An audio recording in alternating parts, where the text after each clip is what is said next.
신주인수권무사체에 대해서 얘기하죠. 신주인수권무사체.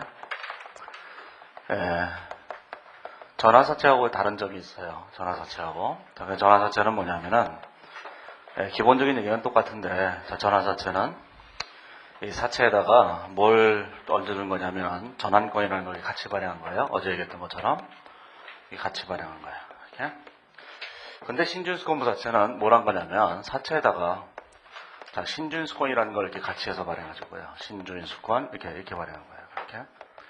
그러면 이제 다른 점은 전환권이나 신주인수권이나 이런 차이점밖에 없잖아요. 전환권하고 신주인수권하고. 자, 전환권이라고 하는 건 말은 무엇을 말하냐면은 권리를 행사하게 되면 사체를 이렇게 주식으로 그냥 바꿔주는 거예요. 이게 전환권이에요. 이렇게. 근데 신주인수권은 뭐냐면은 사체를 주식으로 바꿔주는 게 아니라 그냥 주식을 발행해 주겠다는 거예요. 주식을 발행해 주기 위해서는 돈을 내야 될 거 아니겠어요. 그래서 요거는 유상증자 같은 걸 해주겠다는 거예요. 유상증자라고 하기에는 뭐 유상증자라고 해도 상관없어요. 그러니까 주식을 발행해 주겠다는 거예요. 단 이쪽에서는 주식을 발행하면서 사체를 그 납입대금으로 하는 거잖아요. 사체를 안 갚기로 하고 대신 주식을 발행해 주는 거예요. 근데 여기는 사체는 사체대로 그냥 있고 나중에 주식을 발행해 주는데 여기에 대해서 돈을 내라는 거예요. 이렇게. 돈을 내는데 이때 얼마의 돈을 내야 돼요. 그 내는 돈을 우리가 뭐라고 하냐면 행사가격이라고 한다고요. 나중에 이제 문제 보면 나와요. 돈을 내야 되는데 그 돈 내는 걸 우리가 뭐라고 하냐면 행사가격 이렇게 얘기하는 거예요. 이렇게. 어제 얘기했던 전환사체에서 얘기했던 전환가격하고 비슷한 거예요. 그렇죠? 자, 그러면 이제 차이점이 뭐냐? 권리를 행사하면 신주인수권무사체에서 권리를 행사하게 되면 뭘 해야 되냐면 반드시 현금의 납입이 있어야 되는 것이고 여기서는 현금의 납입이 없는 상태에서 사체 자체가 주식으로 바뀌는 거예요. 자, 그 차이점 외에는 아무것도 없어요. 그러면 전환사체나 신주인수권무사체나 모듈이 다 똑같아요. 그 144페이지에 보시면 제1번에 가로 1번에 발행조건이 있는데 발행조건에 보시면 상환할지급 지급조건, 액면상환조건 두 가지가 있어요. 상환할지급 지급조건과 액면상환조건 두 가지가 있는데 조건도 똑같다는 얘기예요. 상환할지급 계산하는 방식도 다 똑같아요. 자, 형태를 보시면 그 밑에 형태에 비불리형과 불리형이 있어요. 이 신주인수권무사체는 전환사체하고는 달리 두 가지 형태로 발행되는데 하나는 비불리형이라는 게 있어요. 비불리형. 또 하나는 뭐가 있냐면 분리형이라는 게 있고 이게 다 두 가지가 있어요.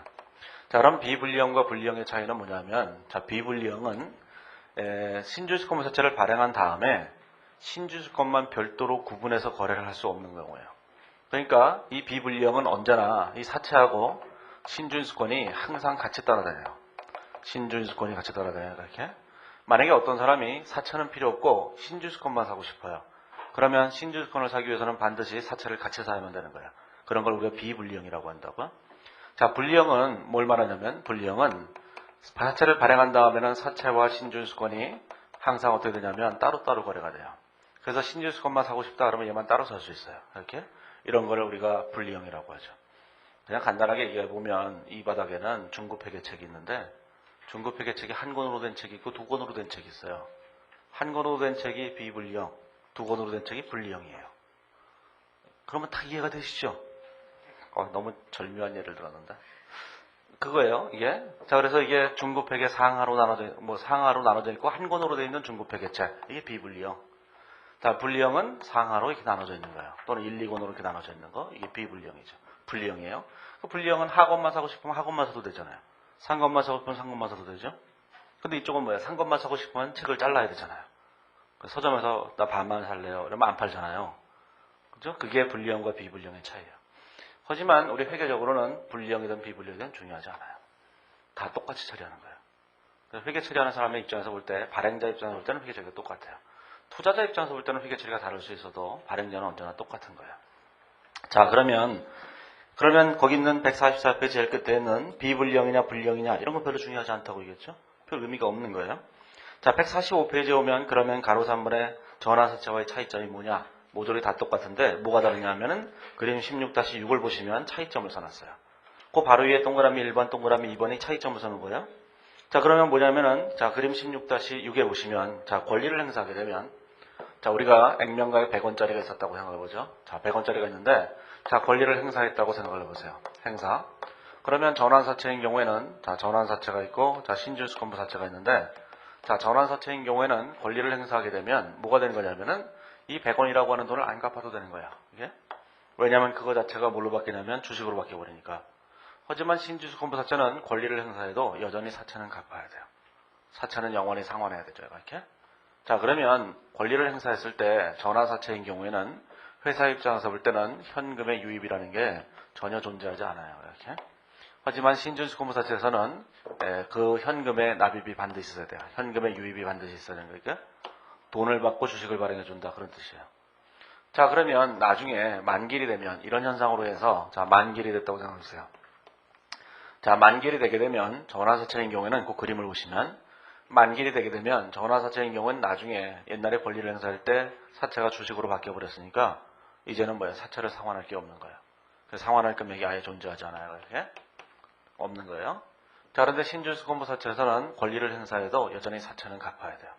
그래서 사채 액면금액 100원을 이렇게 갚아야만 한다. 그런 뜻이에요. 이렇게. 그렇죠? 자, 그런데 이건 이제 100%다 권리를 행사했다고 생각하는 거고 100% 권리를 행사하지 않았다면 일부는 권리를 행사하고 일부는 권리 행사하지 않았을 거 아니겠어요. 그래서 만기에 상환하는 금액을 이렇게 두 개로 쪼개보시면 거기 그림에 있는 것처럼 자, 권리를 행사한 부분과 행사하지 않은 부분을 이렇게 나눠본다면 권리를 행사한 부분에 대해서 전환사채는 아무것도 갚을 필요가 없어요. 예? 그런데 권리를 행사하지 않은 부분에 대해서는 액면금액을 반드시 갚아야 되죠. 거기다 뭘 갚아야 돼요? 할증금도 지급하는 조건이라면 할증금을 지급해야 될 거 아니겠어요. 자, 그런데 신준수권부사채에서는 자, 권리를 행사한 부분에 대해서도 돈을 갚아야 되는 거예요. 얼마를 갚아야 되냐면은 액면금액만큼만 갚으면 돼, 이번에는. 왜냐하면 이 상환할증금은 권리를 행사하지 않을 때 주기로 한 거잖아요. 권리를 행사하면 안 주는 거예요. 그래서 권리를 행사하게 되면 액면금액만 갚으면 되고 권리를 행사하지 않으면 액면금액 플러스 상환할증금을 갚아야 되는 거죠. 이렇게. 거기가 그림이 그려져 있죠. 제일 밑에. 이것만 알아도 중요한 문제 중에 하나를 풀 수 있어요. 뭘 물어보냐면은 이 신준수권부사채의 만기 상환액이 얼마냐 이렇게 물어본다고. 만기 상환액이 얼마겠어요? 액면금액에다가 액면금액 플러스 할증금 이렇게 되는 거죠. 자, 그런 거 시험에 물어봐요. 만기 상환액이 얼마인지에 대해서. 자, 그래서 이제 그렇게 생각을 좀 해보시면 되고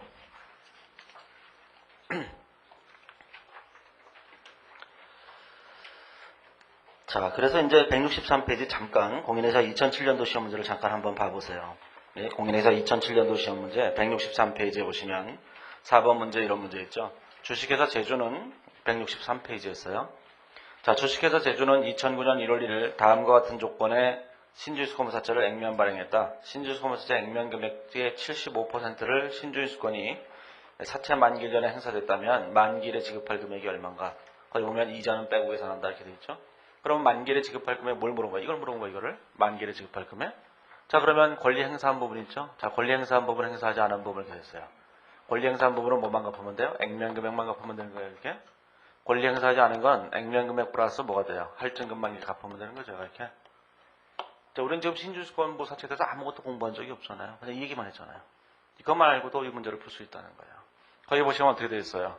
자, 액면 금액이 전체가 얼마죠? 박스에 보시면 1,000만 원이죠? 자, 1,000만 원인데 그 1,000만 원 중에서 75%의 권리를 행사해야 되죠. 권리 행사한 부분은 액면 금액만 주면 되죠. 자, 권리 행사하지 않은 부분에 대해서 자, 나머지 25%는 할증금을 같이 지급해야 되잖아요. 자, 할증금이 얼마인지 자료에 나와 있을 텐데 거기 박스 제일 끝에 보시면 상환할증금은 신준수권을 행사하지 않으면 상환일의 액면 금액의 110%를 상환한다 이렇게 돼 있잖아요. 그러니까 여기다가 자 110%를 이렇게 곱하면 되는 거죠. 100%는 액면 금액, 10%는 상환할증금 이렇게 되잖아요. 이 두 개를 더하게 되면 뭐가 되는 거죠? 만기 상환이 되는 거죠. 참 쉽죠? 이러면 또 개그가 돼버리죠. 이게 누구예요? 개그 콘서트 때 봉숭아학당에서 와서 참 쉽죠 이렇게 얘기하는데 쉬워 보이지 않잖아요. 이게 걔가 참 남자들의 마음을 잘 모르는 것 같아요. 이게 성형외과로 가는 게 더 빠를 텐데. 미안해요. 쓸데없는 소리 했어. 갑자기 참 쉽죠 얘기가 생각나서. 이게 쉽잖아요. 그렇죠? 별 얘기 아니잖아요. 이게. 자, 그래서 그 차이점을 잘 아시면 되는 거예요. 자, 그러면 이제 우리가 이제 신준수권부사채에 대해서 회계 처리를 해볼 텐데 내용을 보면은 권리를 행사하기 전까지 두 개는 완벽하게 똑같아요. 다만 이름만 앞에다가 조금 더 바꿔 쓰면 되죠. 저쪽에서 아까 어제 했던 거는 전환사채 이렇게 썼는데 여기는 신준수권부사채 이렇게 쓰면 되고 전환권 대가 이렇게 썼는데 여기는 신준수권 대가 이렇게 쓰기만 하면 되는 거예요. 그걸 제외하고는 다 똑같은 거예요.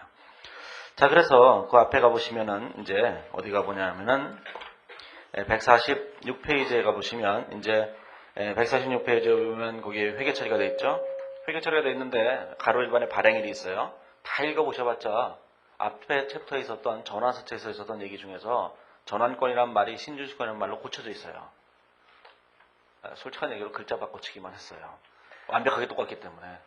읽어보실 필요도 없어요. 어차피 똑같은 거기 때문에. 읽으시면 시간 낭비예요. 그러니까 읽지 마세요. 공부할 양을 줄여주는 거예요. 이게 똑같은 얘기예요. 어디까지 똑같냐? 148페이지에 있는 권리행사하기 직전까지 똑같아요. 근데 거기 가로 3번에 이 자식이 왜 이렇게 시끄럽게 그래? 가만히 있어봐.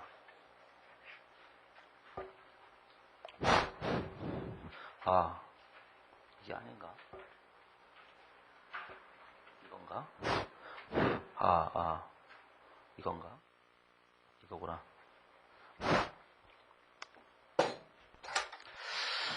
자, 그래서 이제 거기는 148페이지에는 권리행사일 거기부터 읽어보시면 되는 거예요.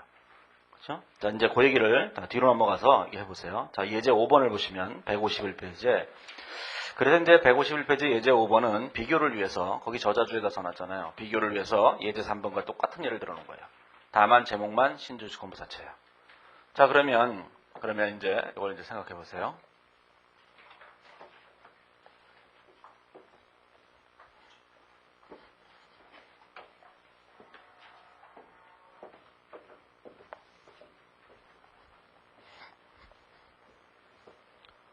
자, 이제 뭘 보시면 되냐면 151페이지 오면 가로 1번에 2009년 1월 1일 A사는 액면금액 100만원의 비불리형 신주주권부사체를 상환할지급 지급 조건으로 액면 발행했다 그랬어요. 비불리형이라고 얘기하지 않고 그냥 불리형이라고 얘기해도 상관없어요. 불리형이라고 얘기하나 비불리형이라고 얘기하나 어차피 답은 똑같은 거예요. 구분하실 필요가 없다고요. 그러면 자 100만원이 있는데 자 상환할증금이 129,856원이죠. 그 다음에 가로 2번에 보면 이자율이 4%죠. 어제 했던 거랑 똑같은 거니까 이렇게 될 거야. 3년 만기로. 자, 얼마냐면 액면 금액이 100만원. 자, 표시 이자율이 4%씩이니까 4만원씩. 이렇게 돼요. 그 다음에 상환할증금이 자, 129,856원. 이렇게 되겠죠. 이렇게.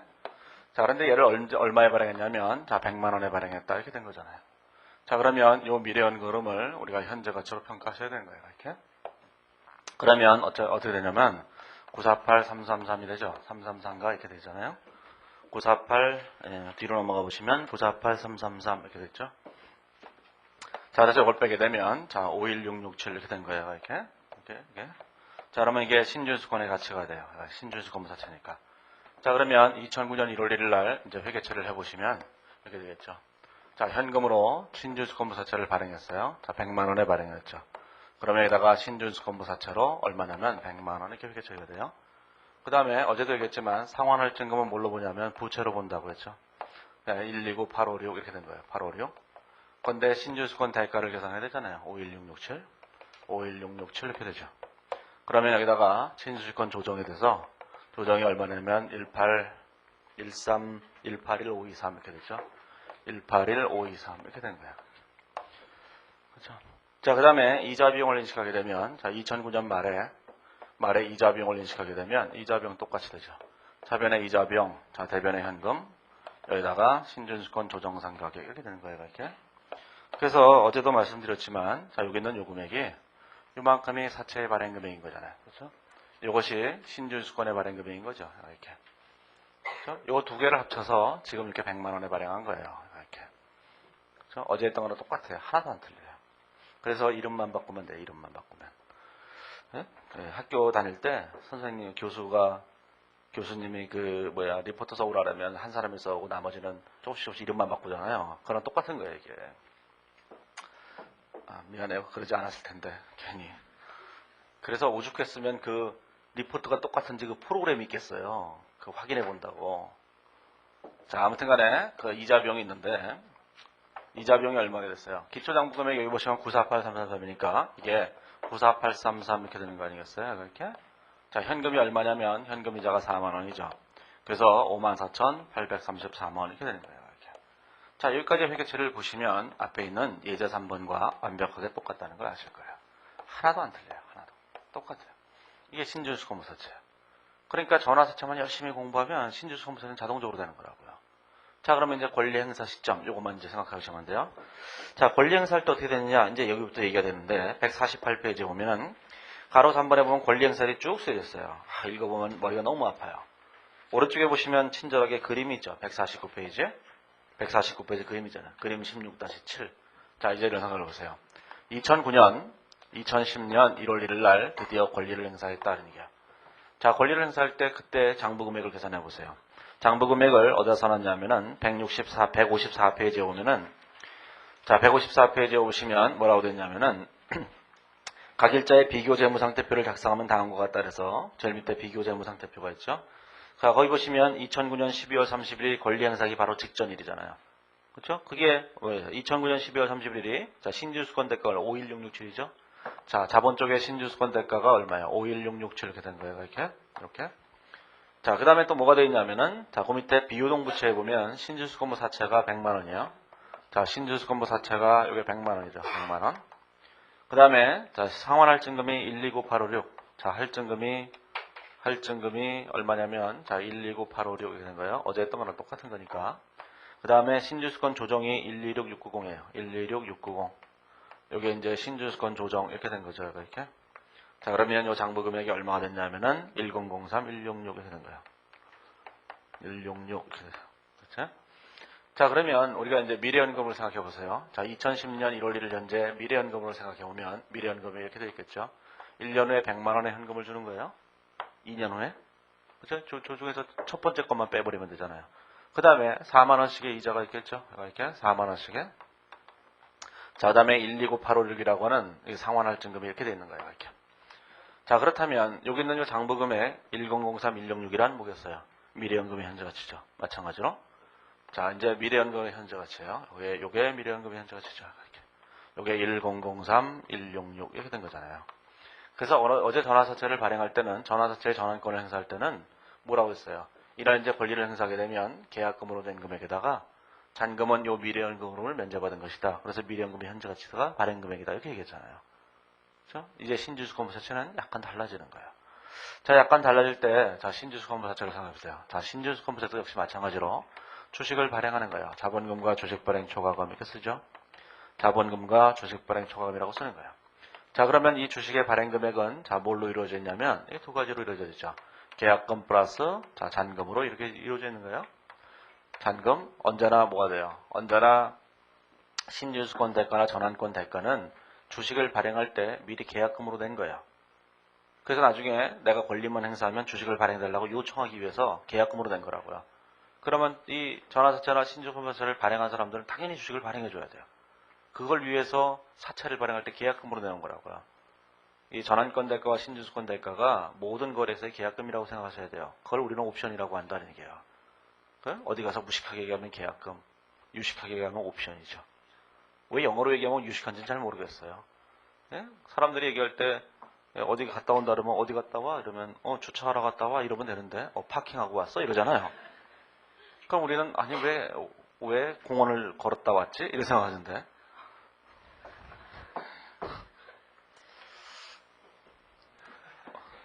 이게 통하는 유머구나. 파킹하니까 생각나네.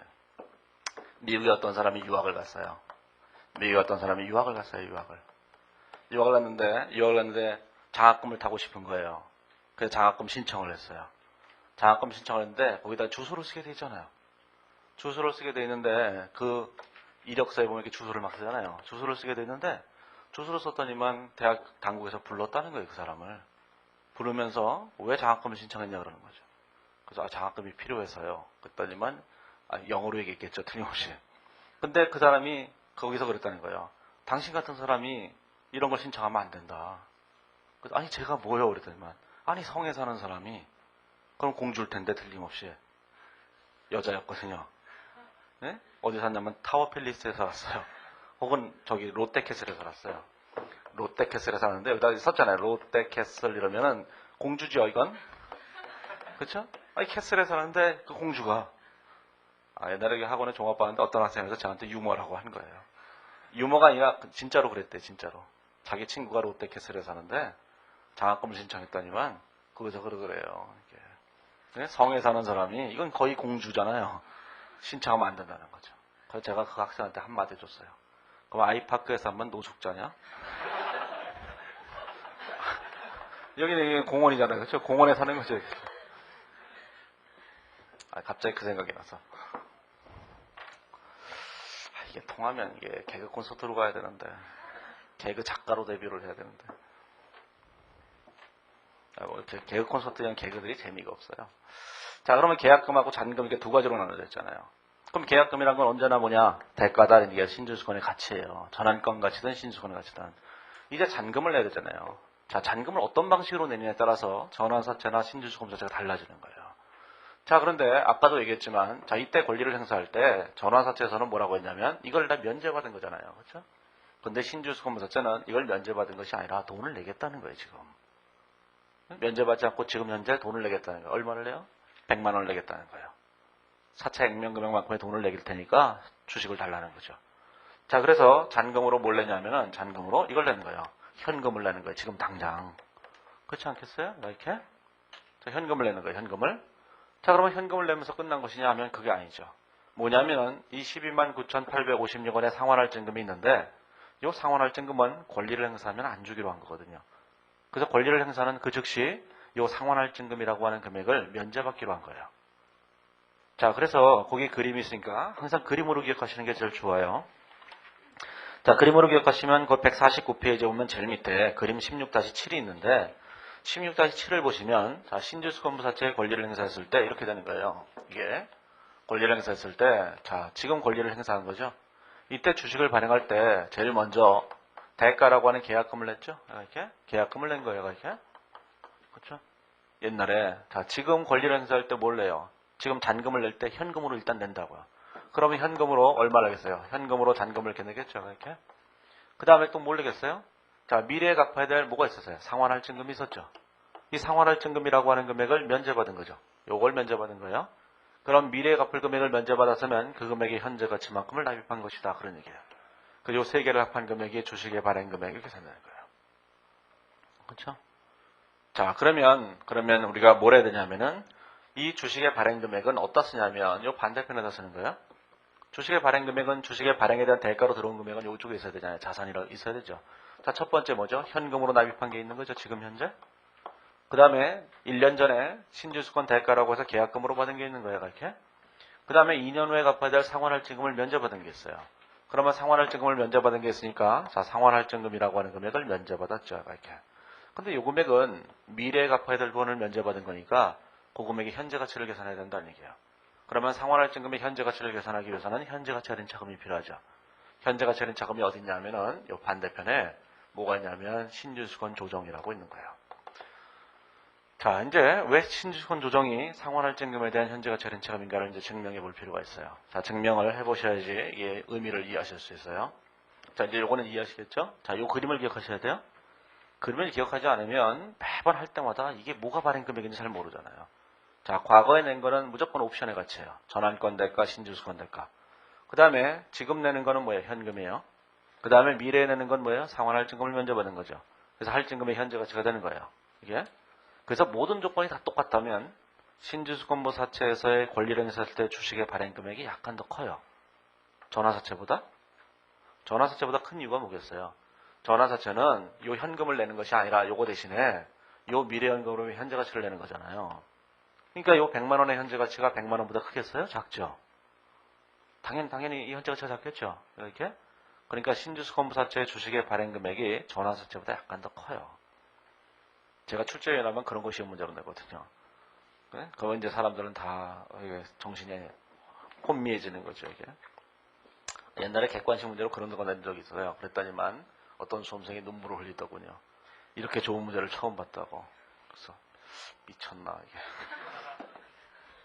이 바닥에서는 눈물을 흘릴 것도 없고 감동할 것도 없어요. 그냥 빨리 합격해서 떠나면 그게 제일 좋은 거예요. 자, 그러면 이제 이런 생각을 해보세요. 자, 어떤 생각을 해보시면 되냐면은 자, 이제 미래연금이 이렇게 돼 있어요. 자, 저기는 요거에 1004-166이 무엇인가를 잘 생각해 보세요. 자, 지금 요 100만 원이라는 금액이 있고, 자, 이게 40만 원이라는 거, 4만 원이라는 금액이 있겠죠? 4만 원이라는 금액이 있어요. 자, 요 금액은 뭐예요? 요 금액은 사채죠? 사채. 그렇죠? 그 다음에 상환할증금이 129856이라고 하는 금액이 뭐가 됐어요? 상환할증금이죠.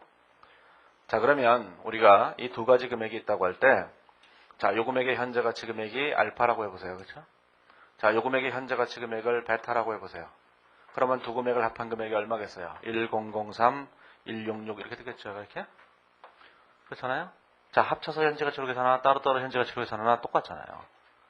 자, 그래서 그렇게 계산했을 때, 자, 이건 뭐 복잡하니까, 칸이 부족하니까 지워버리고. 자, 그러면 알파라는 금액은 어떻게 계산된 거냐면, 액면 금액 100만 원인데, 100만 원의 현재 가치 렌차금을 계산해 보니까, 여기 알파라는 거죠. 이렇게. 그죠? 요게 명목 금액이고, 요게 뭐예요? 현재 가치 렌차금이잖아요. 그렇죠? 얼마인지는 모르겠지만. 그 다음에 베타라고 하는 금액은 얼마였어요? 자, 129856이라고 하는 금액에, 자, 현재 가치 렌차금을 빼게 되면 이게 베타라는 거잖아요. 두 금액을 이렇게 더해보세요. 더해보면, 요게 1129856 이렇게 된 거죠. 자, 여기다 두 개를 더하게 되면 어떤 금액이 되겠죠? 그러면 알파 플러스 베타가 되겠죠? 그 금액이 얼마였어요? 1003166이죠? 그렇죠? 자, 그렇다면 우리는 자, 1129856이라는 금액이 뭐냐면은 이걸 말하는 거예요, 이거를. 자, 요거 두 개 합친 거잖아요. 사채하고 상환할증금을 더한 것. 그러면 여기 있는 요 금액은 뭐겠어요? 요 금액은 신주수권 조정이라고요? 근데 신주수권 조정은 두 개로 쪼개진다는 거잖아요. 그러면 신주수권 조정은 뭐죠? 요거에 대한 현재 가치 렌차금과 요거에 대한 현재 가치 렌차금 두 개를 더해 놓은 거잖아요. 그렇죠?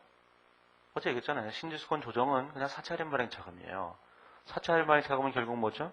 그거는 결국은 뭐예요? 신주수권 사채 할인 발행 차금은 현재 가치 할인 차금하고 똑같은 거잖아요.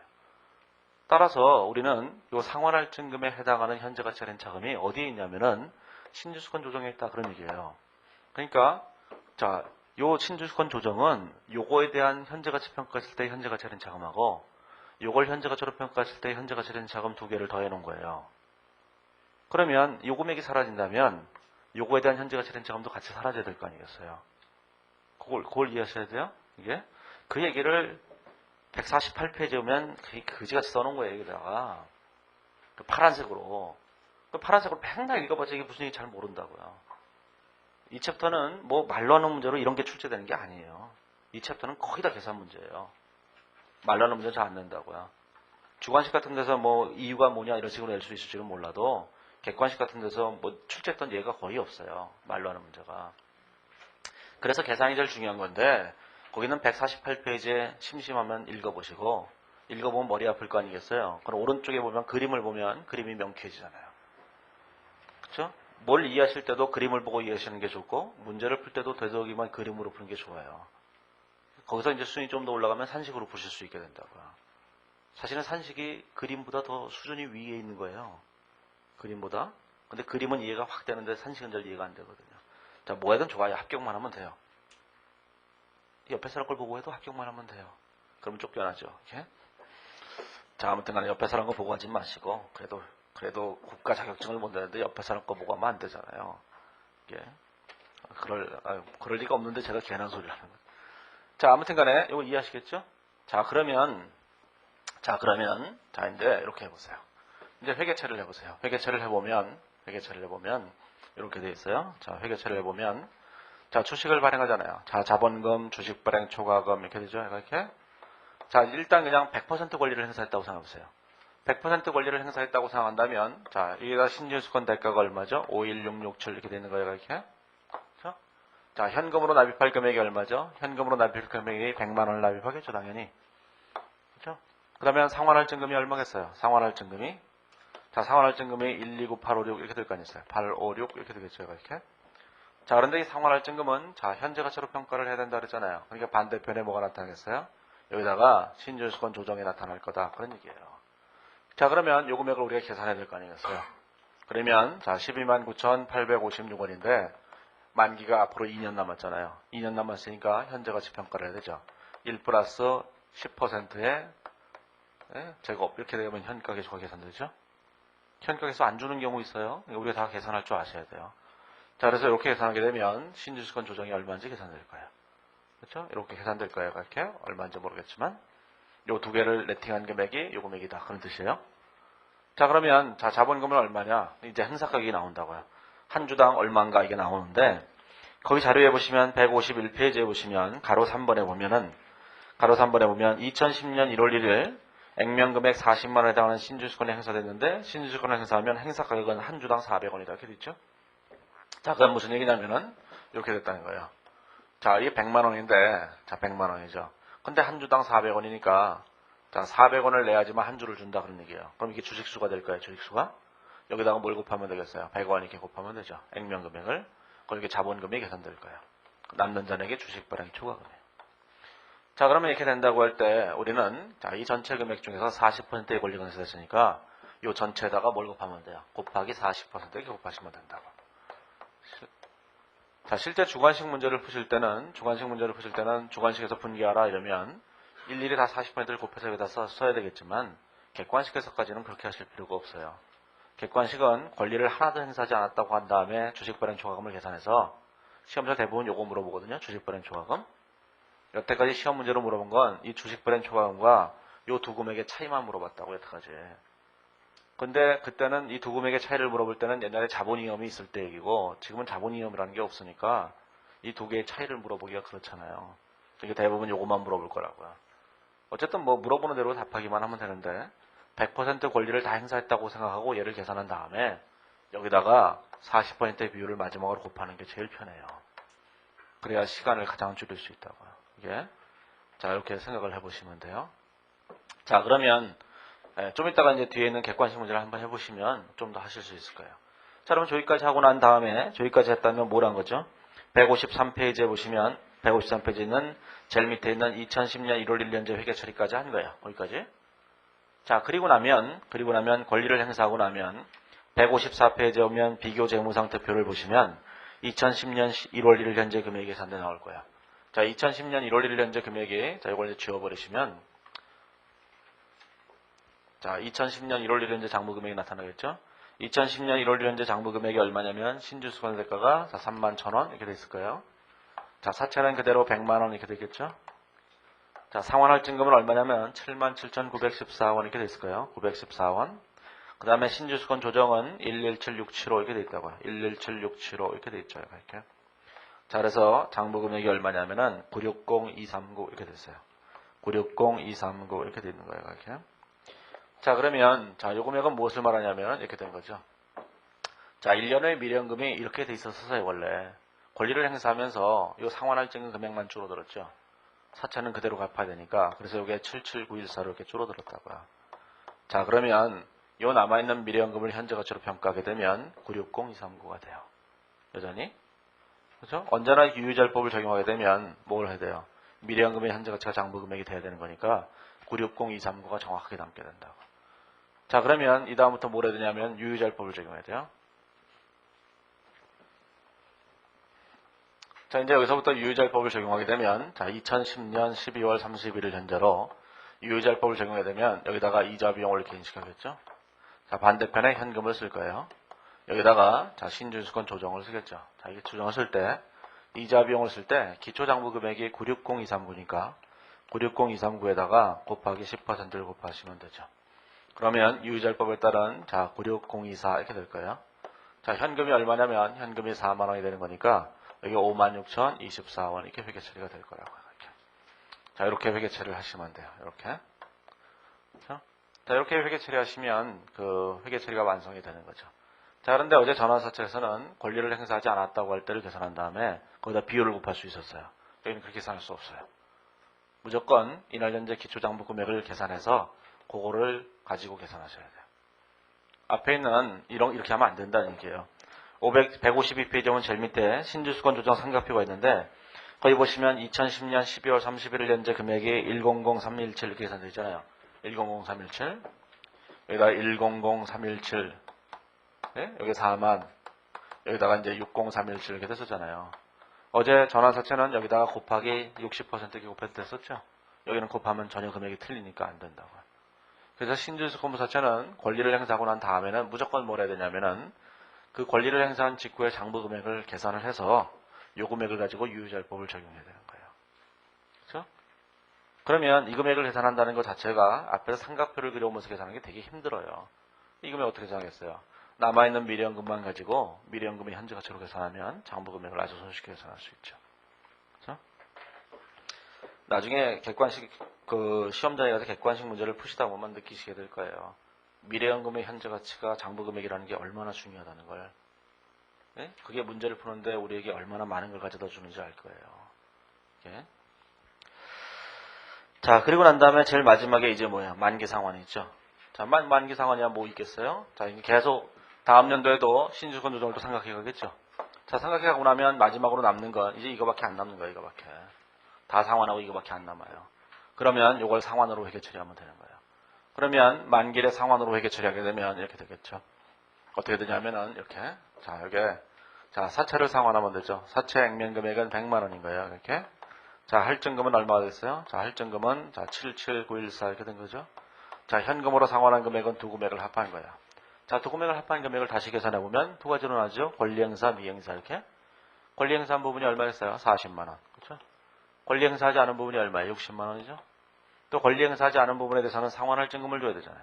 상환할증금이 자, 129856이라고 되어 있는데 여기다가 60%를 줘야 되는 거죠. 요 금액을 계산해 보면 여기는 77914 이렇게 계산되는 거예요. 자, 그러면 만기 상환이래 이런 회계 처리를 해봐라 이런 문제들은 사실 별로 없어요. 제일 중요한 건 아까도 얘기했던 객관식 문제처럼 만기 상환액이 얼마냐 이걸 계산하면 돼요. 이게 자 이렇게 돼 있어요. 자, 그 다음에 이제 뭐 거기까지 하시면 돼요. 보론에 나와 있는 그 재매입과 저조건 변경이 있는데 뭐 이런 건 객관식이 안 나와요. 그건 나중에 주관식에서 하시면 돼요. 이게 회계사 보시는 분들은 주관식에서 하시면 되고 세무다 공부하시는 분들은 하실 필요 없어요. 재매입을 하든지 말든지 신경 쓸 필요 없어요. 제가 말씀드리지만 지금부터 이거를 공부해봤자 어려워서 못한다고요. 나중에 1차 시험 합격하고 난 다음에 하면은 이미 회계학 실력이 많은 수준에 올라와 있잖아요. 그 상황에서 이 얘기를 들으면 그때는 뭐예요? 회계사 공부하시는 분들은 재무관리도 공부했고 여러 가지 공부했잖아요. 그게 막 결합돼서 이걸 더 잘할 수 있게 돼요. 예? 그 재무에게는 재무관리 같은 걸 잘해야 잘할 수 있다고 실제로는. 근데 지금 재무관리적인 지식이 전혀 없잖아요. 그럼 문장을 읽다 보면 이게 무슨 얘기인지 잘 모르는 경우도 있어요. 이게. 자, 그래서 보론은 신경 쓰지 마세요, 전혀. 이게 두려워서 막 보론하시는 분들이 있어요. 이제 시작하는 사람은 하실 필요 없고, 가끔씩 이제 예전에 공부했던 사람이 이제 새롭게 공부할 때, 그때 이제 보론을 공부하는데, 뭐 그런 분들이라면 뭐 하실 필요가 있을 수도 있는데, 처음 시작하시는 분들은 하실 필요 없어요. 해도 몰라요. 시간 낭비예요. 그 시간에 다른 거 하는 게 더 좋아요. 자, 그러면 뒤에 있는 객관식 문제를 한번 잠깐 보세요. 객관식 문제를 잠깐 보시면 162페이지에 오시면 자, 문제들이 뭐 별거 아니에요. 1번 자, 상환기일의 액면금액의 몇 퍼센트를 일시상환해라. 이게 뭐예요? 상환할증금을 계산해서 상환할증금을 액면금액으로 나누면 상환할증률이 되잖아요. 할증률이 얼마냐 이렇게 물어보는 거예요. 거기다 100%를 빼게 되면 상환할증률이 되겠죠? 그럼 상환할증금만 계산하면 되잖아요. 계산해 보시면 두 번째 줄에 자, 액면이자리 6%죠? 제일 끝에 보시면 만기 보장 수익률이 10%죠. 이자 차이가 몇 퍼센트? 4%예요. 그 4%를 미래가치로 계산하면 되는 거예요. 그러면 액면 금액이 20만 원이고 만기가 3년짜리니까 이렇게 되겠죠. 자, 이렇게 된 거예요. 자, 이게 3년 만기 이렇게 돼 있는데 자, 이자 차이가 얼마예요? 4%죠. 이렇게. 그런데 여기다가 매년 20만 원이잖아요. 액면 금액이. 이자 차이가 얼마예요? 8만 원씩이라고. 8천 원씩 이렇게.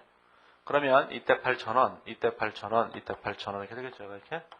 요 세 가지를 이렇게 미래가치로 계산하면 상환할증금이 계산된다. 그 얘기예요. 이걸 나누기 20만 원으로 나누게 되면 상환할증률 계산되는 거예요. 그렇죠? 그래서 계산해보면 13.24%인가? 뭐 이렇게 계산될 거예요. 이게 동그라미 3번에 있는 거 113.24% 계산된다고. 자, 2번 같은 걸 보시면 주식회사 한라는 2009년 1월 1일 액면금액 100만 원, 액면이자 8%, 만기 3년, 매년 말 이자 지급 조건에 전화사채를 액면 발행했다. 만기까지 상환되지 않으면 권리가 행사되지 않으면 66,216원의 상환할증금을 지급한다. 전환권 대가가 얼마냐 이렇게 물어봤어요. 끝에 법인세 효과는 없는 것으로 가정한다 되는데 이런 얘기는 왜 써놨는지 모르겠어요. 법인세율도 안 주면서 법인세율을 줘야지 법인세 효과를 계산할 거 아니겠어요. 가끔씩 그런 사람들이 있어요. 아무것도 안 주고 효과를 계산하지 말래요. 계산하고 싶어도 계산할 방법도 없는데. 자, 그럼 거기 보시면 자, 미래연금에 계산하시면 되죠. 자, 문제들이 뭐 별 얘기 아니라는 거 아실 거예요. 자, 100만 원 액면금액.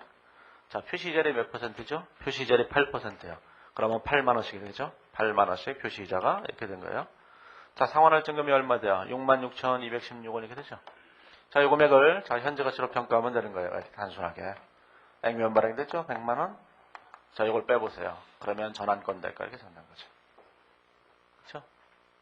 이게 자, 162페이지에 보시면 3번에 보면 자, 상환할증금 지급 조건이에요. 상환할증금 지급하는데 이 문제에서는 뭘 물어봤냐면 전환권 행사로 증가한 주식 발행 초과금이 얼마나 이렇게 물어봤잖아요. 자, 이걸 어떻게 계산하시면 되죠? 자, 이렇게 계산하시면 되죠. 자, 우리가 이렇게 생각을 해보세요. 자, 자본금과 주식 발행 초과금의 주식을 발행하는 거죠. 이렇게. 자, 주식을 발행하는데 주식의 발행 금액에는 언제나 뭐가 있어요? 계약금과 잔금이 있는 거예요. 그러면 계약금이란 건 전환권 대가죠. 그렇죠? 잔금이라고 하는 것은 전환사채의 장부금액일 거 아니겠어요? 사채든 뭐 할증금이든 이쪽에 조정이든 이런 건 별로 중요한 문제가 아니에요. 중요한 문제는 이 모든 금액을 다 네팅하면 이게 뭐예요? 전환사채의 장부금액이라는 거죠. 그 금액이 미래연금의 현재가치라는 사실도 똑같은 거잖아요. 그렇죠? 자, 그러면 이 문제를 푸실 때 어떻게 푸시면 되냐면은 자, 미래연금을 계산해 보시면 이 문제에서는 상환할증금이 없기 때문에 계산이 안 되어 있기 때문에 상환할증금부터 먼저 계산을 하셔야 돼요. 거기 보시면 두 번째 줄에 상환할증금이 12%에 해당하죠. 보장수익률이. 그런데 표시이자율이 밑으로 쭉 내려가 보시면 표시이자율이 몇 %냐면 표시이자율이 2%예요. 그러면 자, 이게 뭐야 되는 거예요? 아니, 그게 아니죠. 12%가 상환할증률이 아니라 상환할증금이 12%죠. 상환할증금이 12%니까 자, 미래연금을 이렇게 계산할 수 있을 거예요. 자, 3년 만기도 3년 만기. 이렇게 3년 만기인데 액면금액이 100만 원이잖아요. 상환할증금이 12만 원이죠. 이렇게. 근데 매년 이자가 2%씩이니까 여기 2만 원씩이잖아요. 2만 원씩. 이렇게 되겠죠. 2만 원씩인데 사채 장부 금액을 언제 권리를 행사했냐면은 거기 보시면 2008년 1월 1일 날 발행했는데 2009년 1월 1일 날 권리를 행사했잖아요. 2009년 1월 1일이 언제? 이때야, 이때. 이때가 2009년 1월 1일이에요? 그러면 1할 연재 장부 금액을 이렇게 계산하는 거예요. 이 금액의 현재 가치로 이렇게. 그러면 이때 현재 가치를 계산해서 삼각하고 이런 것보다 훨씬 더 빠르다고요. 얘가 이 뒤로 가면 갈수록 더 빨라요. 계산이. 자, 그러면 이걸 미래연금의 현재 가치를 계산하면 사채 장부 금액 계산될 거 아니겠어요?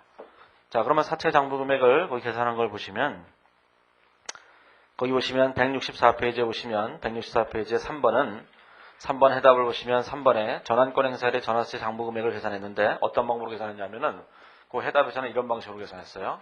연할연재 현재 가치를 계산해서 전환권 조정과 생각하는 방식으로 계산했다고요.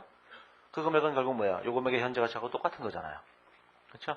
이 문제는 어차피 이 금액의 현재 가치를 계산해야 되기 때문에 이 금액의 현재 가치를 계산해야지만 뭐가 돼요? 전환권 대가를 계산할 수 있잖아요. 이 발행 금액에다가 이 현재 가치를 계산하면 요거 뺀 게 전환권 대가죠. 여기다 갖다 써야 되기 때문에 그래서 이 금액을 어차피 계산할 거기 때문에 여기서 생각을 해버린 거예요. 그럼 편한 대로 하시면 돼요. 이게 이렇게 할 것인지 이렇게 할 것인지는 그때 따라서. 자, 그러면 요때 장부 금액을 계산하면 장부 금액이 얼마 나올 거 아니겠어요? 그럼 장부 금액을 여기다 갖다 쓰는 거예요. 이렇게. 그렇죠? 자, 그다음에 주식의 자본금이 얼마 발행할지 계산되겠죠? 무조건 100% 권리 행사했다고 생각하고 계산한다고요. 무조건. 그러면 여기다 금액을 쓰겠죠? 그럼 남는 잔액의 주식 발행 초과금일 거 아니겠어요? 그러면 이 금액은 100% 권리를 행사했다고 할 때 주식 발행 초과금이에요. 여기다 뭘 곱하죠? 여기다가 전환 비율을 이렇게 곱하면 되는 거예요. 그러면 답이 나오는 거예요. 60%인지 뭐 40%인지 곱하시면 답이 나오는 거죠. 이해하시겠죠? 신주수 콤부사채라면 이게 아니죠. 신주수 콤부사채 얘가 다 똑같은데 다 신주수 콤부사채였다. 그럼 뭐가 됐어요? 여기다가 자, 현금의 납입이 있겠죠? 그 다음에 할증금이라고 하는 요 12만 원을 요날 이제 현재 가치로 계산하는 거예요. 이게 할증금만. 그러면 여기다가 할증금의 현재 가치가 계산될 거 아니겠어요? 거기다 요거다 하고 요거다 하고 요거다 하면 자본금 빼면 초과금이 되죠. 그거를 뭐래요? 행사 비율 곱하면 답이 나오는 거예요. 언제나 전환사채나 신주kom사채는 계산할 때 전환 시점에 또는 권리 행사 시점에 주식 발행 초과금을 계산하는 게 가장 중요한 문제인데 그럴 때는 항상 어떻게 해서요? 100% 권리를 행사했다고 치고 그리고 나중에 비율을 딱 곱해버리는 거예요. 그래야 항상 계산돼요. 이 챕터에 나오는 이 객관식 문제에 나와 있는 이런 형태가 주로 출제되는 문제 형태예요. 이게 그렇죠? 예제만 하셔도 다 돼요. 근데 이제 투자자도 있는데 투자자 있어요. 투자자 있어요. 투자자 있는데 우리나라 기준은 투자자에 대한 회계 처리가 좀 있었어요. 근데 그때도 저는 강의 안 했거든요. 왜냐하면은 머리가 무지장 아파요. 하려면. 근데 국제회계 기준은 투자자에 대한 얘기도 별로 없어요. 그냥 분리한다? 그런 걸 내재 파창선명 어떻다? 뭐 이러고 그러고 별 얘기 없어요. 물론 이제 이걸 쓸 때 우리나라 기준을 그대로 써놓으면 모르겠는데 실질적으로 해도 공부도 안 할 테고 저희 강의할 때 뭐 그냥 다 찍으라 그랬어요. 면적 딱 한 번 있어요. 계산 문제로 딱 한 번 낸 적이 있는데, 말로 하는 문제로 한 번 낸 적이 있는데, 뭐 거의 못 풀죠. 예? 잘 안 보니까. 아니, 강의하면 뭐예요? 보지를 않을 건데. 그 다음에 이게 계산 문제로 나왔던 적이 2번 있는데, 다 세무사 시험을 냈는데, 세무사 시험에 엄청나게 어렵게 냈던 2007년도. 500명 빼고 다 꽈락으로 들어갔던 그 시험에서 출제했던 거를 제외하고는 없어요. 이런 이상한 문제를 풀어서 합격하려고 하지 말고 이렇게 평범한 문제를 풀어서 합격하려고 하세요. 어차피 10문제는 남아요. 어제도 얘기했잖아요. 어차피 50문제를 풀면 우리의 의도와 다르게 10문제가 남는다니까요. 네? 40문제를 풀고 10문제가 남는다고요. 세무사 공부하시는 분들은 40문제 중에서 30문제 풀면 한 10문제가 남아요. 그럼 이상하죠. 아니 왜 똑같이 이쪽은 40문제도 10문제 남고 저쪽은 왜 50문제도 10문제 남나는데 이쪽은 시간이 1분에 하나씩이잖아요. 세무사는. 이건 1분 40초에 하나씩이고. 그렇죠? 시간이 안 남아요. 어차피 10문제는 남아요. 그 10문제를 어떤 문제를 남길 것이냐가 합격과 불합격을 좌우하는 거예요. 그 10문제에 예를 들어서 이런 걸 남긴다면 떨어지는 거고 10문제에 이런 걸 남기면 합격하는 거예요. 그러니까 10문제는 내가 모르는 문제를 10개 남겨야 된다고요. 그러면 신이 도와주셔갖고 그 중에 2.5개를 맞게 해줘요. 2개를 맞게 해주는구나. 참 도와주면 2.5개죠. 안 도와주면 2개고. 자, 그러니까 그런 거 하실 필요 없어요. 우리가 뭐 연구하는 것도 아니고 학자가 되려는 것도 아니고 저도 옛날에 학자가 되고 싶었는데 꿈을 버렸어요. 학자가 됐으면 세계적인 학자가 됐을지도 모르는데 여기서 일하고 있다니. 원래 미국으로 유학 가서 안 돌아오려고 그랬거든요. 진짜로 안 돌아와서 거기서 진짜 학문만 하면서 살고 싶었어요. 근데 여기서 강의만 하고 살게 생겼으니 뭐 이것도 나름대로 다 삶이 재밌어요. 자, 179페이지에 오면은 제 17장에 이제 주식기준 보상이라는 게 있는데 이 주식기준 보상도 역시 마찬가지로 옵션이에요. 전환권대가, 신주수권대가랑 똑같은 거예요, 이것도. 그러면 이 주식기준 보상은 어떻게 할 거냐라는 건데, 자, 주식기준 보상의 형태는 주식기준 보상거래라는 건 179페이지에 보시면 그 첫 번째 문단에 이렇게 되어 있어요. 주식기준 보상거래는 기업이 재화나 용역을 제공받은 대가로 기업의 지분상품을 부여하거나 기업의 주식이나 다른 지분상품의 가격이 기초한 금액만큼의 부채를 재화나 용역의 공급자에게 부담하는 거래를 우리가 주식기준 보상거래라고 얘기하는 거예요. 자, 그러면 이게 무슨 뜻이냐면은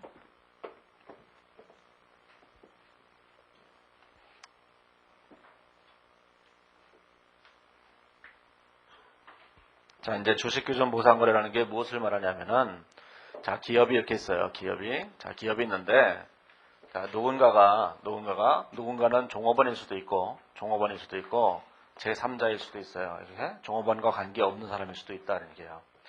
자, 그때 이 종업원이 기업에게 용역을 제공해요. 뭘 제공했어요? 근로용역을 제공하겠죠? 자, 제3자가 기업에게 용역과 재화를 제공해요. 그냥 용역을 제공한다고 그냥 생각을 해보세요. 간단하게. 이 제공한 대가로 뭘 주냐면은 기업이 종업원에게 뭔가를 주는 거예요. 여기도 뭔가를 이렇게 주는 거예요. 그때 뭘 주느냐? 자, 줄 때 지분 상품을 주는 경우가 있다는 게요. 자, 지분 상품이라는 게 뭐예요? 가장 대표적인 게 주식이에요. 주식을 주는 경우가 있다는 거죠. 이렇게 첫 번째. 자, 두 번째는 뭐냐면은 이거를 줄 때 뭘 주냐면은 재화나 같은 재화 또는 돈 이런 것들을 주는 거예요. 자산. 대부분 이제 돈을 주는데 현금을 주는 경우도 있어요. 이렇게. 현금을 안 주고 그냥 회사가 보유하고 있는 자산을 줘도 돼요. 이 회사가 만약에 현대자동차다. 그러면 이 사람들한테 차를 한 대씩 줘도 좋다. 그런 얘기예요. 그렇죠? 그런 걸 우리는 뭐라고 하냐면 주식기준 보상거래라고 한다. 그런 얘기예요. 그러면 이 지분 상품을 주거나 현금 자산을 줄 때 이렇게 지분 상품을 주는 것을 우리는 뭐라고 하냐면 주식결정이라고 하는 거예요. 이렇게. 그 밑에 보시면 동그라미 1, 2, 3이 있죠? 자, 동그라미 1, 2, 3이 있고 다음 페이지로 넘어가 보시면 그림도 있어요. 그림이 있는데 그림 17-1을 보시면 재화나 용역을 제공해 주는데 그 대가로 기업이 뭘 주냐면은 지분 상품을 주는 걸 주식결제요. 부채를 부담하는 건 현금결정이라고 하죠. 부채를 부담한다는 얘기는 부채를 부담하고 나중에 그 부채를 갚기 위해서 현금을 주는 거예요. 이게 그런 거를 뭐라고 하냐면 현금결정이라고 한다는 얘기죠. 이런 걸 현금결정이라고 해서 이 둘 중에 하나를 선택할 수 있는 경우가 있어요. 그런 걸 선택형이라고 하는데 선택형은 너무 어려워요. 회계사 2차 시험 문제 출제를 했었어요. 근데 선택형은 나중에 2차 할 때 보시면 되고 지금은 보실 필요 없어요. 이게 이거는 옵션도 알고 재무관리적 지식이 진짜로 필요해요. 자, 그래서 주식하고 현금, 결제형 두 가지만 하시면 돼요. 객관식에서는 이거 두 개만 나와요. 다른 거 하실 필요도 없어요. 어차피 1차가 돼야지 2차도 되는 거 아니겠어요? 그게? 그쵸? 저 개인적으로는 2차 먼저 보게 했으면 좋겠어요. 2차 빨리 붙고 그 다음에 1차 나중에 하게. 근데 삶이 그런 게 아니잖아요. 자, 그러면 이제 신경 쓰지 마세요. 이게 다 있어요. 자, 요거 주식 결제형과 현금 결제형 다 두 가지가 있는 거예요. 자, 그러면 이게 두 가지가 있는데, 자, 이제 얘기를 하는 거죠. 자, 종업원이 주는 건 근로 용역이에요. 근로를 제공하는 거예요. 근로를 제공할 때는 기본적으로 뭘 줘요? 월급을 준다고요. 그렇죠? 월급을 기본적으로 주면서 추가로 또 주는 거예요. 이런 걸 우리가 세상에서 뭐라고 하냐면 일반적으로 스탁옵션이라고 얘기하는 거예요. 스탁옵션 얘기 많이 들어보셨죠? 옛날에 스티브 잡스라는 게 있잖아요. 스티브 잡스. 제가 좋아하는 사람이야. 스티브 잡스. 직업이 많아서. 이 스티브 잡스가 뭘 하냐면은 그 애플사를 다니면서 연봉 $1, 그 다음에 스탁옵션 왕창. 그래서 챙기거든요. 그렇죠? 옛날에 주택은행장 했던 김정태 주택은행장이 주택은행이 또 뭔지 모르시면 주택은행장이에요. 은행장으로 이렇게 취임했었거든요. 이렇게. 나중에 이게 주택은행이 국민은행에 합병하잖아요. 그때 이 김정태 은행장이 원래는 이제 동원증권 출신이라고요. 지금 한국투자금융증권 사장 출신이에요. 그러다가 여기로 옮겼어요. 제 친구 애가 주택은행 다녔거든요. 근데 얘네들이 맨날 데모했다고요. 김정태를 반대한다 이러고, 예? 낙하산 인사를 반대한다 이러면서 그랬다고 이게 막 피켓 들고 막 이랬어요. 그래서 제 친구를 만났다면 친구놈이 하는 소리가 야 어떻게 저런 인간을 보낼 수가 있냐면 맨날 욕했다고요. 자, 그런데 그때 주택은행 주가가 2,000원인가 3,000원인가 됐거든요. 이게 쫙 올라가서 한 10,000원쯤 했다고요. 그 다음에 그 친구를 다시 만났어요. 야, 우리 행장님만큼 좋으신 분이 없어. 그래서 제가 이 그지 같은 데서 다 필요 없는 거예요. 이게 자기한테 도움이 되면 다 훌륭하신 분이죠. 그래서 주택은행장이 됐거든요. 이때 김정태 행장이 월급을 안 받기로 하고 스탁옵션으로 몇백만 주의 주식을 받거든요. 그게 스탁옵션인 거예요. 월급 외에 기타로 더 주는 거죠. 이게. 그렇죠? 삼성전자 이런 데 큰 회사들은 전부 다 이사들한테 스탁옵션을 다 주잖아요. 그런 걸 우리는 주식기준보상거래라고 얘기하는 거예요. 자, 그러면 제3자한테 주는 경우도 있어요. 제3자한테 주는 경우도 있는데 종업원한테 안 주고 제3자한테 주는 경우나 이런 거죠. 예를 들어서 제3자가 있을 때 3자가 예를 들어서 장동건이에요. 장동건이 여기다 광고를 해줬어요. 광고 영역을 제공해줬죠. 모델이 됐다 이런 얘기예요. 여기서 얘기하는 거예요. 미안해요. 돈이 없어요. 이렇게 얘기하는 거예요. 이렇게. 자, 그러면 우리 회사에 주식을 줄게요. 이렇게 얘기하는 거죠. 나중에 주식을 살 수 있는 권리를 줄 테니까 권리를 행사해서 떼부자가 됐어요. 몇 년 지나면 회사가 사라지고 없잖아요. 이때 주는 걸 제3자한테 주는 것이라고 얘기하는 거라고요. 자, 우리 시험에서는 이 얘기하고 이 얘기를 막 섞어놓으면 머리는 무진장 복잡한 거예요. 이 주식기준 보상거래에 관한 기준은 이 두 개를 막 섞어놓고 설명하고 있기 때문에 복잡하기 때문에 시험에서는 얘밖에 안 나와요. 종업원밖에. 이게 신경 쓸 필요 없어요. 예? 우리는 장동건을 신경 쓰지 않는다. 그러니까 아무리 주문을 외워도 우리하고는 관계없는 거예요. 이게? 자, 그러니까 우리는 뭘 얘기할 거예요? 자, 종업원에 관한 얘기만 할 거다. 그런 얘기예요. 자, 종업원이 회사에다가 근로영역을 제공하면서 뭐라는 거죠? 스탁옵션을 받아가는 거예요. 월급도 받고 스탁옵션도 받고. 그 스탁옵션을 우리는 뭐라고 하냐면은 그거를 주식기준보상거래라고 한다 그런 얘기예요. 자, 그러면 180페이지에 보시면 이번에 인식이라는 게 나와 있는데 인식을 보시면 자, 그림 17-2에 보시면 인식이 나와 있죠. 자, 그러면 17-2에 인식이 있는데 그 인식을 보시면 뭐라고 되냐면은 보상효과를 인식을 해야 돼요. 그 얘기는 이제 이런 얘기를 하는 건데 자, 무슨 얘기냐면은 나중에 이제 뒤쪽에 나오니까 여기서는 별로 그렇게 신경 쓸 필요는 없지만 이렇게 되는 거죠. 자, 종업원이 근로영역을 제공을 해요. 근로영역을 제공하면 기본적으로는 무슨 얘기를 하는 거냐면 이런 얘기를 하는 거예요. 자, 차변의 급여를 이렇게 지급하는 거예요. 이렇게 근로영역을 제공하면 그러면 근로영역을 제공했을 때 500원어치 근로영역을 제공했다고 생각을 해보세요. 그러면 그 중에서 자 현금을 얼마를 주냐면 현금 300원을 주는 거예요. 이렇게. 그리고 나머지 200원에 대해서는 얘를 미지급했다고 생각을 해보세요. 미지급했다고 생각하세요. 그럼 미지급 급여가 되겠죠. 이렇게. 자, 원래 거꾸로 설명해 보는 거예요. 그냥 이걸 이해하기 위해서 그냥 거꾸로 설명해 보는 건데 종업원한테 월급을 연봉을 500원을 주기로 해놓고 실제로는 300원밖에 안 주고 200원은 지급을 안 했어요. 그때 회사 사람이 와서 회사 사장이 와서 이 종업원을 부르죠. 종업원을 불러서 이런 얘기를 하는 거예요. 종업원을 불러서 내가 너한테 줘야 될 급여가 200원이 있는데 네가 그 급여 200원을 혹시라도 안 받겠다고만 결심하면 내가 우리 회사의 주식을 살 수 있는 권리를 주겠다. 이렇게 얘기하는 거예요. 그러면 종업원이 뭐라 할 거냐면은 싫어요. 이럴 거예요. 돈을 주세요. 그러지 말고. 그러면 아니 회사에 돈은 충분히 있는데 내가 널 위해서 그러는 거야. 그리고 잠깐만 일로 와봐. 그리고 골방으로 또 데리고 들어가요. 그래서 그 욕실에다가 이게 물도 이렇게 받아놓고 불도 끄고 백열등을 하나 켜놓고는 얘기하는 거예요. 소리는 막 울리죠. 그래서 얘기를 하는 거예요. 자, 이걸 받을래 안 받을래? 네가 안 받는다면 내가 우리 회사 주식을 살 수 있는 권리를 준다니까. 다 너를 위해서야. 그러면은 굉장히 공포스럽잖아요. 그러면 그러죠. 이러고 이제 허락을 하게 돼요. 허락을 하게 되면 이 미지급 급여를 받는 대신 뭐예요? 주식을 살 수 있는 권리를 받는 거예요. 그거를 우리는 주식 선택권이라고 한다고요. 그거를 우리는 뭐라고 해요? 주식 결정이라고 한다는 얘기예요. 그래서 이거를 주식 선택권 이렇게 얘기하는 거죠. 주식 선택권 이렇게 얘기하는 거예요. 이렇게 얘기하는 거죠. 자, 이 얘기는 뭐 좀 나중에 할 수 있을 테니까. 자, 그러면 실질적으로는 제가 이제 논리를 거꾸로 설명해서 그렇지만 실제로는 종업원한테 이렇게 얘기한 거죠. 이렇게 얘기한 게 아니라 이렇게 얘기한 거예요. 이렇게. 종업원 네가 일을 해주면 내가 월급 300원 주고 주식을 살 수 있는 권리를 줄게. 이렇게 얘기한 거예요. 실제로는. 그렇죠? 김정태 행장한테는 와서 그냥 일하면 월급은 안 줄 테니까 나중에 얘만 받아가. 이렇게 얘기한 거예요. 잡스한테도 이런 얘기를 했죠. 이해하시겠죠, 이게? 자, 그러니까 주식 선택권의 반대편에 뭐가 있겠어요? 급여가 있는 거예요. 그렇죠? 그래서 차변에 있는 급여, 그거를 뭐라고 하냐면 보상원가라고 얘기하는 거예요, 요거를 보상원가라고 하죠. 보상원가라고 얘기하는 거니까 이게 급여라는 걸 이해하셔야 돼요. 나중에 세법 공부하시면 알겠지만 이거에 대해서 나중에 소득세도 부과돼요. 소득이니까 세금 내라는 거죠. 그러니까 진짜 소득이 맞아요. 급여가 맞다고요. 물론 이제 세법에서 그렇다고 주장해서 급여가 되는 건 아니지만.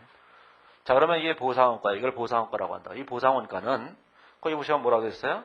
자산이 조건을 충족하면 자산이고 충족하지 못하면 비용이다. 이렇게 돼 있죠? 그건 뭐든지 다 마찬가지잖아요. 늘 얘기했죠. 이 세상 모든 건 다 뭘로 이루어져요? 재료비, 노무비, 제조간자보니까 이렇게 이루어져 있죠? 이런 어떠한 지출도 자, 종업원에 대한 급여든 커피 마신 값이든 커피 마신 값이잖아요. 생수 값이든 그렇죠? 소모품 산 거든 뭐든지 간에 이것이 연구소에서 샀으면 뭐예요? 연구개발비죠.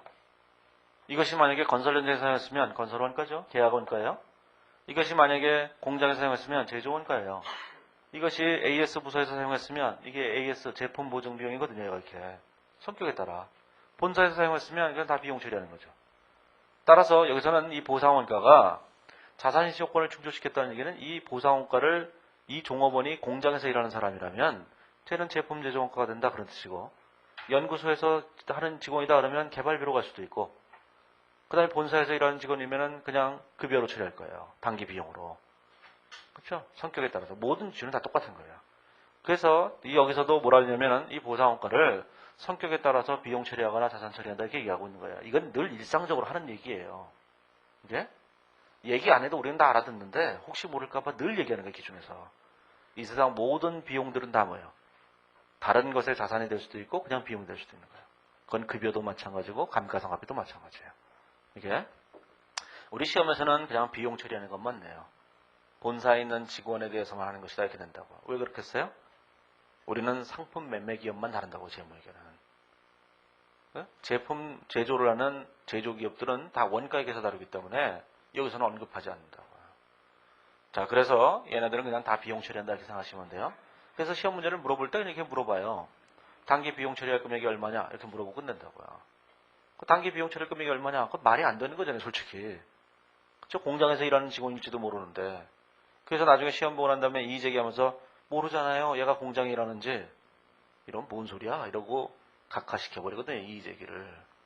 다 그냥 비용 처리한 거예요. 우리 시험에 나오는 건. 자, 그 다음에 반대편에 뭘 쓸 것인가라는 거죠. 반대편에. 반대편에 뭐 쓰냐면 보상원가에 해당하는 이 반대편에 있는 금액은 지금 주식 선택권 이렇게 됐잖아요. 이건 주식을 살 수 있는 권리죠. 그럼 얘가 뭐예요? 자본인 거예요. 자본. 전환권 대가가 똑같은 거니까. 그래서 여기서 주식 결제형. 그렇죠? 주식 결제권 대변이 뭐예요? 자본인 거예요. 여기서는 뭐겠어요? 현금 결제는 나중에 현금으로 지급해 주기로 한 거잖아요. 이런 경우에는 대변에 부채라고 써야 된다고 이런 얘기죠. 그렇죠? 나중에 반드시 현금으로 갚아야 되는 거죠.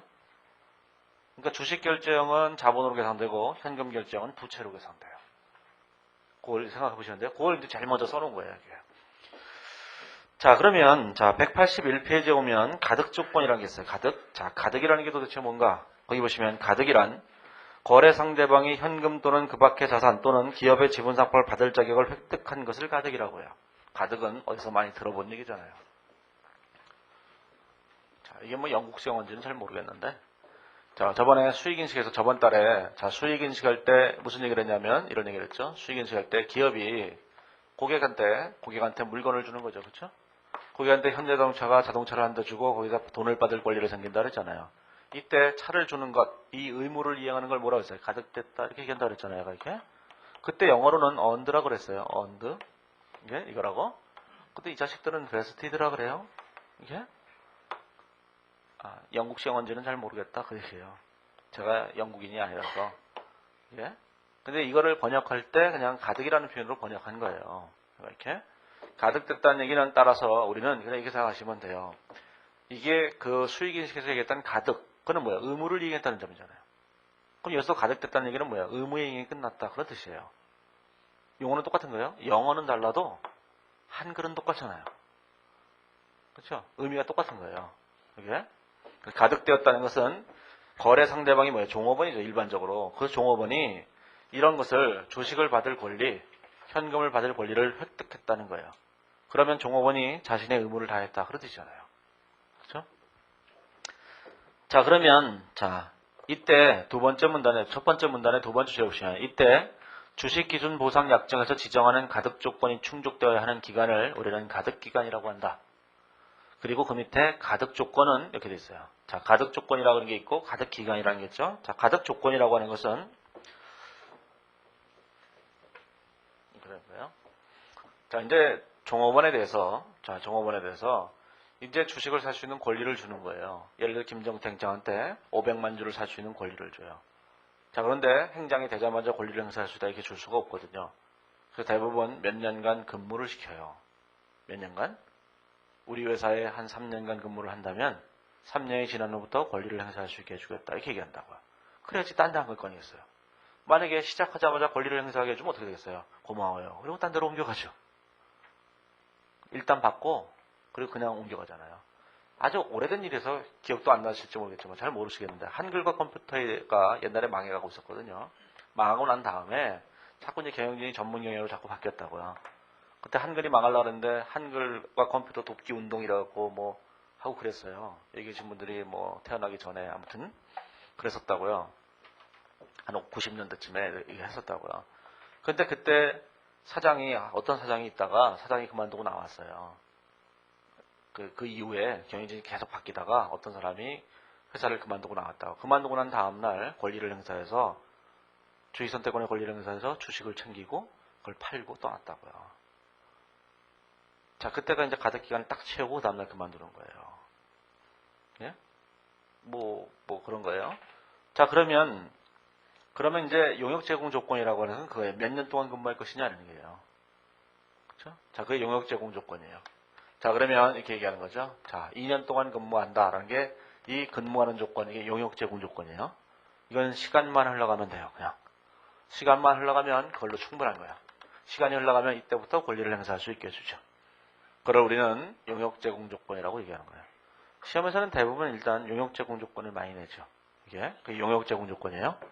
자, 그래서 이제 용역 제공 조건이라는 게 있는 거고, 자, 제공 조건이라는 게 있는 거예요. 거기 밑에 보시면 동그라미 1번에 있는 거죠. 자, 두 번째는 성과 조건이라는 게 있어요. 성과 조건. 자, 성과 조건이라는 게 있는데 이 성과 조건에는 두 가지가 있는 거야. 성과 조건은 성과를 달성해야 되는 거야. 자, 성과를 달성할 때 이런 성과를 얘기하는 거죠. 예를 들면 우리가 군대를 가요. 군대를, 물론 우체국을 다녀온 사람은 좀 다르지만 우리가 군대를 다녀오잖아요. 여기도 우체국 다녀오신 분들이 있잖아요. 말은 안 해서 그렇지. 우체국이 뭔지 몰라요? 아니, 군대 갔는데 그냥 이상하게 군대를 간 것 같은데 우체국을 왔다 갔다 하잖아요. 예? 소위 누구야? 걔가 누구야? 기억이 안 나네. 누구더라? 가수계 있잖아요. 예? 누구야?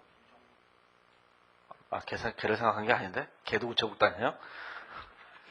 아니, 그 있잖아요. 좀 건장한 애 이번에 제대 안에 있잖아요. 윤은혜랑 맨날 김종국이? 김종민이라고 그랬잖아요. 아무튼 그 자식이나. 아니, 이 자식들이 평상시에는 그렇게 잘하면서 이상하게 군대만 가면은 이상하게 다 환자들이에요, 이게. 가만있어, 얘기를 왜 했어? 우체국 얘기하다 그랬죠. 군대를 가는데, 군대를 갈 때, 군대를 2년간 딱 근무하고 나오면, 이제 우리나라에서 편하게 살 수 있는 거잖아요. 우리나라 남자들한테는 전부 다 용역 제공 조건이 부여되는 거예요. 2년간 군대에서 용역을 꼭 제공해야 된다는 이 조건이 부여되어 있잖아요. 그렇죠? 자, 그런데 성과 조건이라고 하는 것은 뭐냐면은, 예를 들어서 이렇게 생각해 보세요. 군대 가서 2년 동안 반드시 있어야 되는데, 2년 내에 반드시 사격을 하는데 만점을 한번 받아야 된다. 그게 성과 조건이에요. 만점을 못 받으면 제대로 못 하는 거예요. 그게 성과 조건이에요. 군대 얘기만 하면 너무 험악해서 이렇게. 그게 성과 조건이에요, 성과 조건. 성과는 뭔가를 달성해야 되는 거예요, 이게. 그렇죠? 예를 들어서 군대 갔는데 사격 만점 받으면 그날로 제대한다 이래버리면 서로 총만 쏘고 있죠. 다른 거 안 하고. 자, 그러면 성과 조건에는 그 두 가지가 있는데 시장 성과 조건과 비시장 성과 조건이 있어요.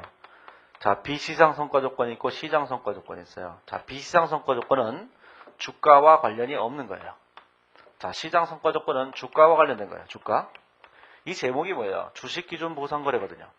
그러면 주식과 관련된 거예요. 주식을 기준으로 해서 이렇게 얘기하는 거니까 주가나 이런 걸 기준으로 해서 보상을 해주는 거예요. 예? 그래서 주가와 관련이 없으면 그게 비시장 성과 조건이죠. 예를 들면 시장 점유율이 지금은 별로 안 되지만 20%만 넘으면 주식을 살 수 있는 권리를 주겠다. 이렇게 얘기했다고 했어요. 옛날에 처음처럼 해서 처음 점유율이 얼마 안 되는데 점유율이 20%만 넘으면 우리가 주식을 살 수 있는 권리를 주겠다. 이렇게 얘기한다면 사람들이 열심히 일해갖고 점유율이 20%가 딱 넘으면 권리를 행사할 수 있잖아요. 이게 뭐냐면 비시장 성과 조건이에요. 주가와 관련이 없는 게 비시장이에요. 이게 시장 점유율, 기타 등등등등 있을 거예요. 예를 들자면 공장 같은 데서는 불량률이 몇 % 이하로 떨어지면 이런 거 있겠죠. 그런 것들을 정하는 것이 비시장 성과 조건이라고. 자, 시장 성과 조건은 주가와 관련되어 있는 거예요. 주가가 되는 건데 지금 주가가 5,000원인데 예를 들어 주가가 2만 원만 넘으면 권리를 행사할 수 있게 해주겠다 이렇게 얘기하는 거예요. 그럼 사람들이 일은 안 하고 주가 조작에 나서죠. 이렇게? 자, 어쨌든 간에 그거를 시장 성과 조건이라고 하는 거예요. 자, 시장 성과 조건과 비시장 성과 조건을 이제 구분하셔야 돼요. 주가와 관련이 있느냐, 주가와 관련이 없느냐, 그걸 구분하셔야 되죠. 자, 그래서 그렇게 이제 구분을 하시면 돼요. 자, 그 밑에 보시면 그림 17-3이 있는데 신경 쓰지 마세요. 그런 거 신경 쓰지 마세요. 그냥 기준에 있어서 그냥 한번 그림을 그려봤어요. 기준에 있는 그런 그림이 있어서 한번 그려봤는데 아무 의미도 없어요. 신경 쓰지 마시고 자, 요거만 보시면 돼요. 용역 제공 조건과 성과 조건 두 가지가 있다. 성과 조건에는 비시장 성과 조건과 시장 성과 조건 두 가지가 있는 거예요. 이게 대부분의 시험 문제에서는 자, 요거에 대한 얘기를 해요. 거의 시험 문제가 한 10문제 나오면 10문제 중에서 한 8문제나 9문제는 다 용역 제공 조건이에요. 이 밑에 걸 내는 경우는 별로 없어요. 네. 자, 이제 뒤로 넘어가 보시면 자, 이제 제2절에 주식결정, 주식기준 보상거래가 있는데 자, 주식결정, 주식기준 보상거래는 일단 요거부터 먼저 얘기하는 거예요. 요거부터. 요 얘기를 먼저 하고 요 얘기가 끝나고 나면 이제 요 얘기를 할 거다. 그런 얘기죠. 그렇죠? 자, 거기부터는 잠시 쉬었다가 얘기를 하죠. 이렇게.